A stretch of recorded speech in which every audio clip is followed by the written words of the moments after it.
플랫폼 전도를 위한 정신 치유라는 말씀을 우리에게 주셨습니다. 할렐루야. 네. 오늘도 옆에 계신 성도님과 행복을 나누는 인사하겠습니다. 참 행복해 보이십니다. 참 행복해 보이십니다. 행복한 삶으로 플랫폼 전도의 축복을 누립시다. 행복한 삶으로 플랫폼 전도의 축복을 누립시다. 하나님은 우리가 행복한 삶을 살며 플랫폼 전도가 되도록 말씀으로 우리를 인도해 주고 계십니다. 지난 7월에는 플랫폼 전도를 위해 알고 믿고 누리며 전해야 할 복음에 대한 말씀을 주신 하나님께서 8월에는 플랫폼 전도를 위해 영적 치유와 마음 치유에 이어서 오늘은 정신 치유란 말씀을 주셨습니다. 오늘 본문 말씀을 다시 보겠습니다. 주 안에서 항상 기뻐하라. 내가 다시 말하노니 기뻐하라. 아무것도 염려하지 말고 다만 모든 일에 기도와 간구로 너희 구할 것을 감사로 하나님께 알려라. 그리하면 모든 지각에 뛰어난 하나님의 평강이 그리스도 예수 안에서 너희 마음과 생각을 지키시라고 했습니다. 네. 혹시 마음이 우울하고 괜히 짜증이 나며 세상 만사가 귀찮은 분이 계십니까? 오늘 주신 말씀으로 치유받고 돌아가시기를 주님의 이름으로 축원드립니다. 네. 플랫폼 전도를 위한 정신치유는 무엇입니까? 플랫폼 전도를 위한 정신치유는 괜히 우울하고 사람들 만나는 것이 싫고 가출과 자살에 대한 충동을 느끼는 것입니다. 괜히 우울하고 사람들 만나는 것이 싫고 가출과 자살에 대한 충동을 느끼는 이런 정신 문제를 치유하려면 어떻게 됩니까? 이유 없이 외롭고 우울하며 짜증이 나는 거예요. 왜 그렇습니까? 마음의 상처가 쌓여서 마음의 병이 되기 때문에 그렇습니다. 그리고 사람들이 싫고 아는 사람들이 없는 먼 곳으로 떠나고 싶습니다. 사람들에게 상처를 많이 받은 사람들은 사람들 없는 곳에 조용한 곳에 가서 살고 싶어 하죠. 어떤 사람들은 외국에 나가서 사는 사람도 있고 뭐 산속에 들어가서 사는 사람도 있고 사람들한테 상처받아서 이제 그렇게 되는 거죠. 그리고 전에 즐기던 것들도 즐겁지 않고 삶에 대한 의욕이 없으며 자살 충동을 자꾸 느끼게 됩니다.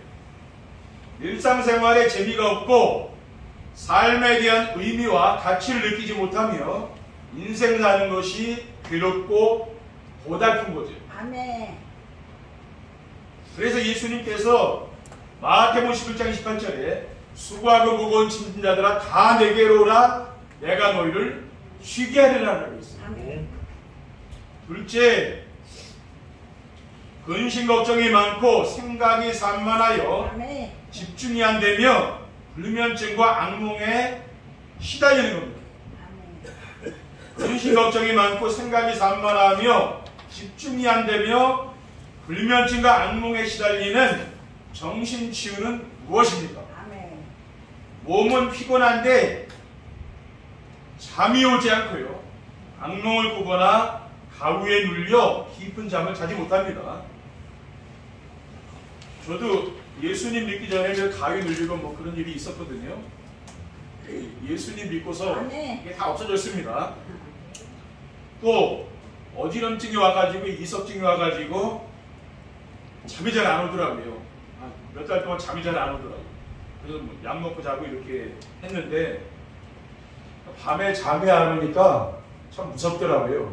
왜냐하면은 다음날 생활해야 되는데 잠이 안 오니까 어떡합니까? 참 힘든 거더라고요. 불면증이. 지금은 자지 않은데 제가 이석증이 왔을 때 그랬어요. 염려, 의식, 걱정이 많은 사람은 음식을 먹어도 잘 소화가 되죠. 그리고 염려, 의식이 많으니까 밤에 잠이 또 잘 안 올 거 아니에요. 그렇죠? 하나님 마음에 계시지 않으면은 근심 걱정하며 살 수밖에 없는 거죠. 그리고 불길한 생각이 자꾸 들어 근심 걱정이 많고 생각이 산만하여 집중이 안 됩니다. 하나님이 함께 하시며 도와주신다는 이런 믿음을 가지면 괜찮은데 자꾸 일어나지도 않은 일을 공상하게 되며 부정적인 생각에 잡히며 생각이 복잡하니까 무엇인가 한 가지에 몰두하지 못하는 거예요. 그러다가 심해지면 어떻게 됩니까? 갑자기 정신이 몽롱해지기도 하고 환청이 들리기도 하고 환상을 보기도 하는 거예요. 이렇게 되면은 자신도 힘들지만은 주변에 있는 사람들도 힘들게 하는 겁니다. 이게 다 뭡니까? 이게 다 정신 문제라고 볼 수가 있는 거예요. 셋째, 남편이나 아내를 자꾸 의심하며 음란한 생각과 술과 게임과 도박이 잡혀 있는 것입니다. 왜 남편이나 아내를 자꾸 의심하며 음란한 생각과 술과 게임과 도박이 잡혀 있는 정신치유는 어떤 것입니까? 아내를 믿지 못하는 의처증, 또 남편을 믿지 못하는 의부증도 심각한 정신병입니다. 어떤 남편은 아내가 다른 남자와 이야기만 해도 대화를 못하게 하는 사람도 있잖아요. 또 아내도 마찬가지입니다. 남편이 어떤 여자와 대화하면은 싫어하고 대화 못하게 하는 거 있죠. 그게 뭡니까? 그게 바로 의처증, 의부증이라고 하는 거예요. 우리 주변에 남편이 아내를 의심하는 의처증과 아내가 남편을 의심하는 의부증을 가진 사람들이 많이 있어요. 말을 안 하지만 얼마나 힘들겠습니까? 그렇죠? 그게 다 말한 정신병이라 그 말이에요. 그리고 시간과 돈만 있으면 술을 마시고 게임을 즐기며 도박을 하는 것도 정신병입니다. 정신병원에 가면은 알코올 중독이나 도박 중독이나 게임 중독으로 온 사람 상담을 누가 합니까? 그 정신과에서 한다니까요. 다른 데 가는 게 아니에요. 그러니까 정신병이라니까 말하는 거예요.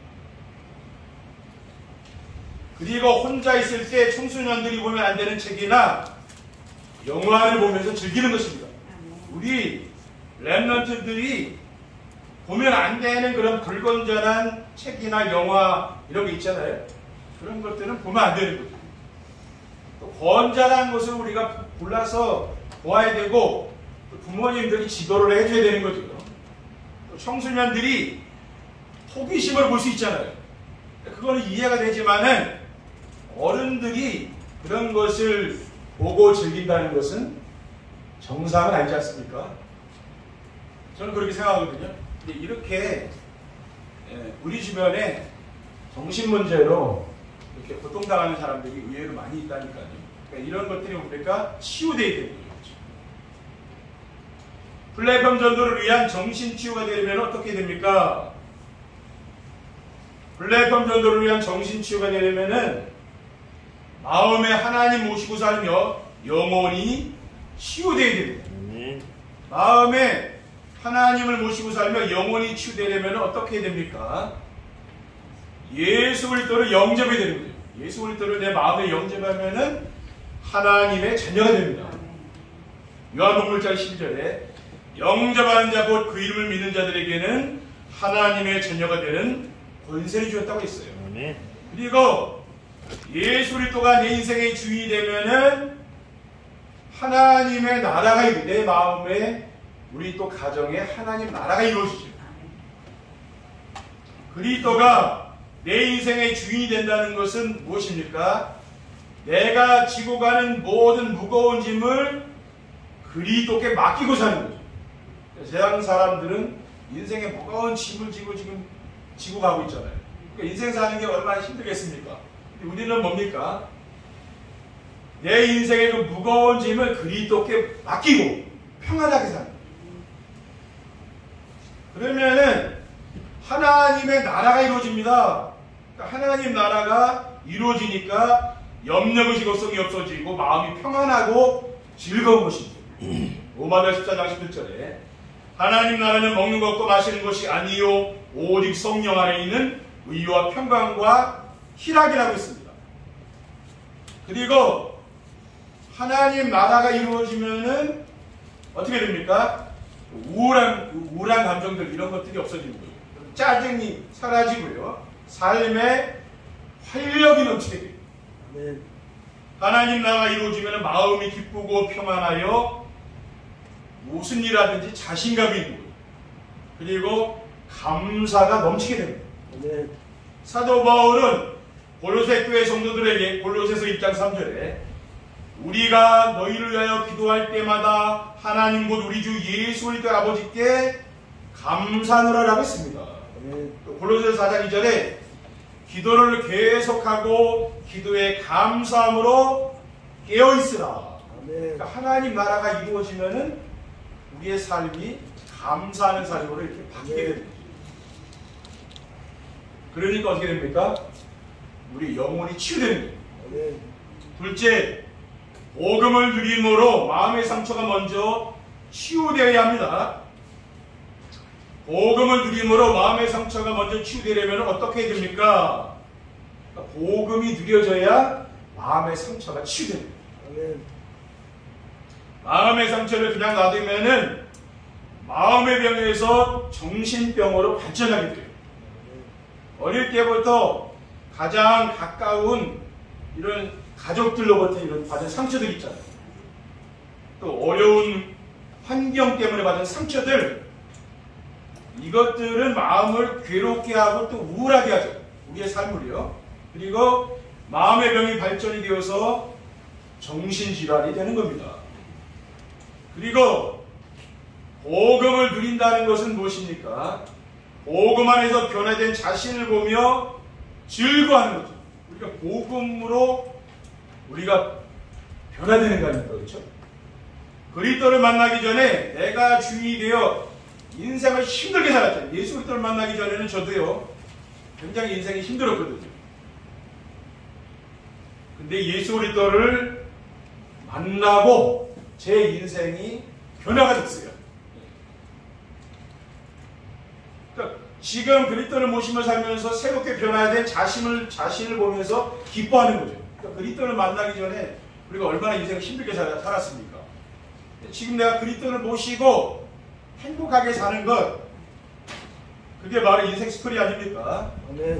그러니까 그것을 보면서 내가 기뻐한다는 거예요. 내 자신의 모습을 보면 기뻐하는 거예요. 본문 빌립보서 4장 4절에 주 안에서 기뻐하라 내가 다시 말하노니 기뻐하라고 사도 바울은 빌립보 감옥에서 지금 빌립보 성도들에게 이야기하고 있잖아요. 또 데살로니가전서 5장 16절에 항상 기뻐하라고 했습니다. 그리고 고린도후서 5장 17절에 그런즉 누구든지 그리스도 안에 있으면 새로운 피조물이라 이전 것은 지나갔으니 보라 새 것이 되었다고 했습니다. 그리고 복음을 누린다는 것은 무엇입니까? 삶 속에서 나와 함께 하시는 하나님을 즐거워하는 것. 지금 하나님이 우리와 함께 계시는 거 아닙니까? 우리 안에 계시잖아요. 그분을 내가 즐거워하는 걸 말해요. 그 복음을 누린다래요.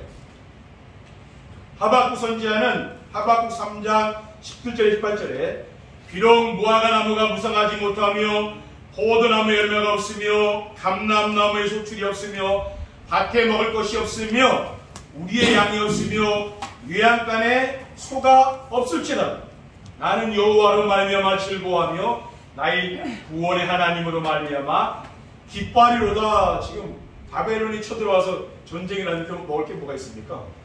다 가져갔는데.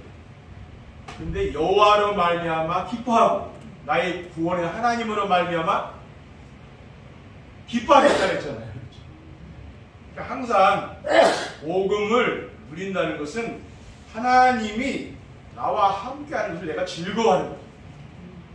셋째, 기도의 비밀을 알고 24 기도의 축복을 누려야 됩니다. 기도의 비밀을 알고 24 기도의 축복을 어떻게 누려야 됩니까?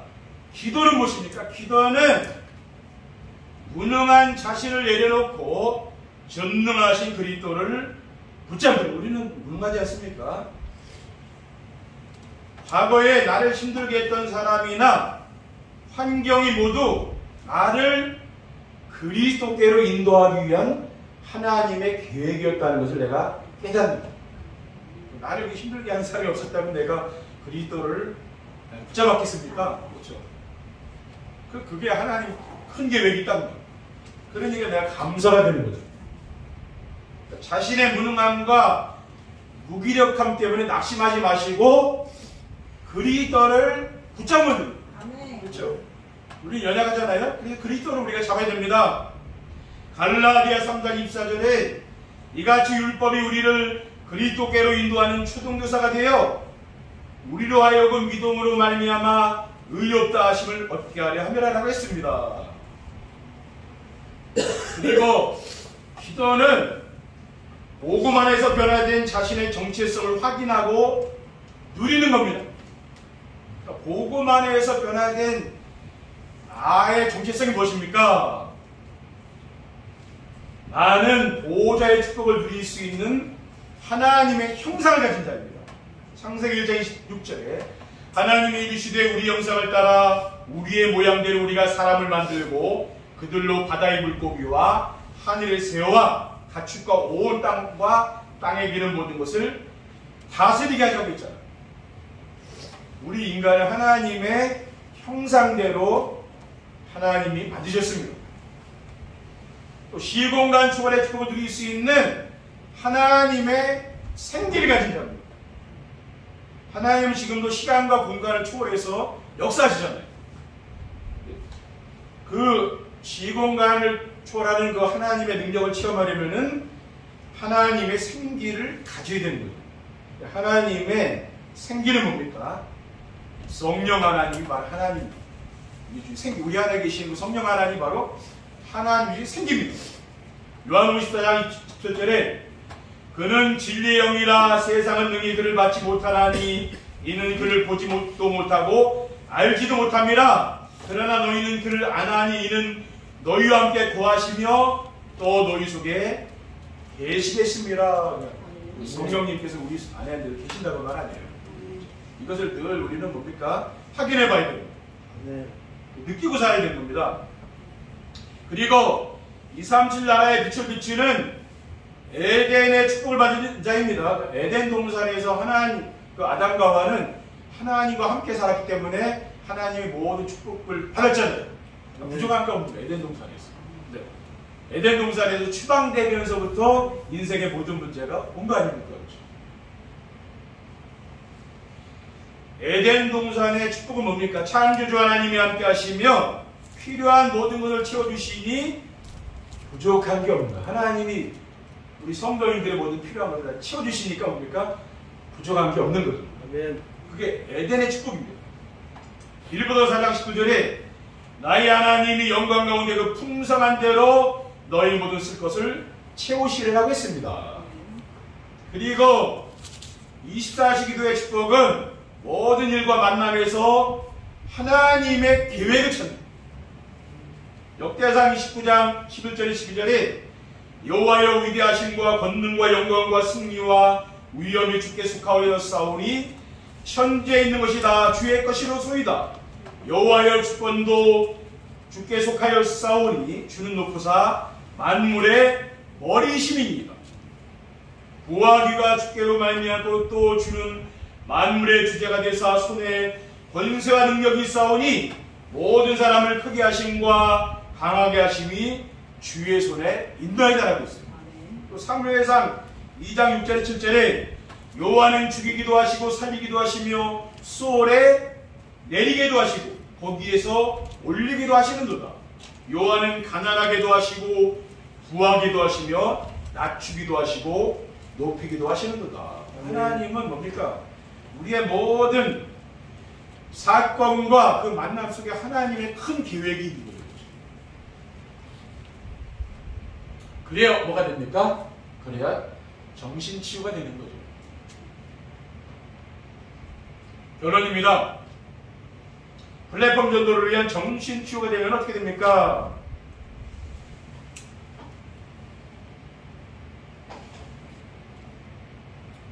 플랫폼 전도를 위한 정신치유가 되면은요, 외롭거나 두려움이 없고 삶에 의욕이 생겨요. 영적 치유와 마음 치유가 되면은 정신 치유가 되어 하나님이 나와 함께하는 임마누엘 축복을 누리게 되는 거죠. 먼저이잖아. 그러니까 혼자 있어도 외롭지가 않죠. 왜? 하나님이 나와 동행하시기 때문에 그런 겁니다. 그렇지 않으면은 외롭죠. 그렇죠. 그래서 어떤 상황에도 두렵지 않고 평안하며 삶의 의욕이 넘쳐 무엇이든지 도전하게 됩니다. 삶의 의욕이 있으니까 도전하게 되는 거니까 그렇죠? 하지 말자 그런 게 아니죠. 도전하는 겁니다. 인생은 뭡니까? 도전해야 되는 거죠. 시편 23편 4절에 내가 사망의 음침한 골짜기로 다닐지라도 해를 두려워하지 않을 것은 주께서 나와 함께 하심이라. 주의 지팡이와 막대기가 나를 안위하시나이다. 다윗은 뭡니까? 사망의 음침한 골짜기, 지금 죽음 속을 다니는데 뭡니까? 하나님이 나와 함께 하기 때문에 괜찮다 그랬어요. 두렵지 않다 그랬잖아요.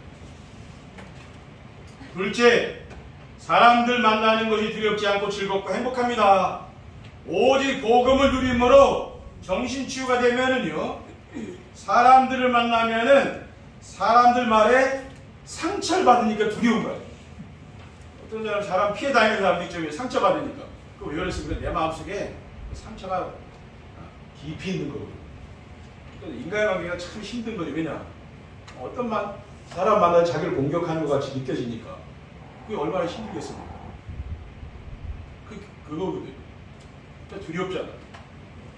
그러니까 무슨 말 해도 상처받으니까 사람들 만나 대화를 나누며 함께 일하는 것도 힘든 거예요. 그러니까 이 상처 안 받아봐요. 그러면은 진짜 사람 만나는 거 좋고요. 그러니까 같이 일하는 것도 좋고 왜? 상처 안 받으니. 그러니까 내가 자꾸 상처 받으면 참 힘듭니다. 그러니까 직장 생활하면서 직장 옮기는 사람 왜 그랬습니까? 아마 인간관계가 참 힘든 거거든요. 근데 그런 사람이 꼭 직장에 있다니까요. 꼭 한 사람씩 있어요. 그렇죠? 왜 그 사람 굉장히 상처 많은 사람이에요. 그런 사람을 만나게 되거든요. 그 사람 피해가면 또 있거든요. 그 사람 내보내면 또 그런 사람 또 만나요. 그게 바로 인생이에요. 근데 내가 상처 안 받을 정도로 내가 치유가 되면 되는 거예요. 저는 그게 제일 좋은 거예요. 저는 지금 그렇다니까요. 전에 저도 상처 많이 받고 그랬거든요. 근데 어쩔 수가 없다. 근데 지금은 누가 무슨 말을 해도 나를 공격한다는 그런 생각을 안 해요. 왜 그렇습니까? 제가 치유된 거예요. 뭐냐? 그냥 강단 말씀 듣고 정시예배하고 우리 교회에서 집중하다 보니까 제가 그렇게 된 거라니까요. 다르게 된 거 아니에요. 그러다 보니까 인간관계가 좋을 수밖에 없죠. 왜냐? 그 사람 적이라고 생각 한 번도 안 해요. 왜 그렇습니까? 치유가 됐어요. 치유. 그러니까 우리가 치유라는 게 크게 중요하다니까요. 세상 사람. 그래서 행복하게 살면 살며 행복을 나누어주는 플랫폼 전도가 되는 것입니다. 아멘. 마지막으로 주변 사람을 힘들게 하지 않고 즐겁고 행복하게 해줍니다. 정신치유가 되어 모든 성도들이 마음이 평안하고 올바른 생각을 하게 되면은 주변 사람을 힘들게 하잖아요. 되게 힘들게 하는 사람은 정신문제가 있는 사람이죠. 이런 사람들 같이 사는 사람 얼마나 힘들겠습니까? 가족 중에 그런 사람이 있다. 참 힘든 거예요. 그렇죠? 그런데 뭐냐? 내가 사람을 힘들게 하지 않고 소중히 생각하게. 그렇게 저는 그렇게 바뀌더라고요. 어떤 사람 저는 소중하게 생각하거든요. 저는 목사이기도 하지만 제가 치유되면서 그렇게 되더라고요. 이런 이성증 앓고 제가 어지럼증을 앓고 하면서 더 그렇게 되더라고요. 그리고 부부 사이에도 상대방이 싫어하는 것을 하지 않는 게 좋습니다. 그렇죠? 되게 상대방이 싫어하는 걸 자꾸 하면은 부부 사이가 안 좋아지잖아요. 좋아하는 게 있잖아요. 상대방이. 그걸 자꾸 하는 게 좋죠. 그리고 사람을 우리가 이해하고 배려해야 됩니다. 그러면 어떻게 됩니까? 즐겁고 행복하게 해줍니다. 내 옆에 있는 사람을 여러분이 즐겁고 행복하게 해주세요. 그러면 뭡니까? 그게 바로 치유가 되는 거예요. 치유된 사람은 뭡니까? 옆에 사람을 내가 평안하고 이렇게 즐겁게 해주는 거예요. 그러니까 여러분 그렇게 되면은 여러분 인생 사는 게 얼마나 행복하겠습니까? 그렇죠? 아멘. 그러니까 우리 성도님들 행복하게 사셔야 돼요. 그러면은 어떻게 됩니까? 우리 교회도 든든히 서고 여러분 가정도요 든든히 선다니까요. 여러분 주변에 있는 사람들을 여러분들이 행복하게 해주시기를 주님의 이름으로 축원드립니다. 기도하겠습니다. 하나님 감사합니다. 오늘 주신 언약의 말씀을 굳게 붙잡고 임마누엘의 축복을 누리며 우리의 삶 속에서 이 말씀이 성취되고 또 생명운동이 일어나는 귀한 축복을 누릴 수 있도록 인도해 주시옵소서. 우리 구주 예수 그리스도 이름으로 기도하옵나이다.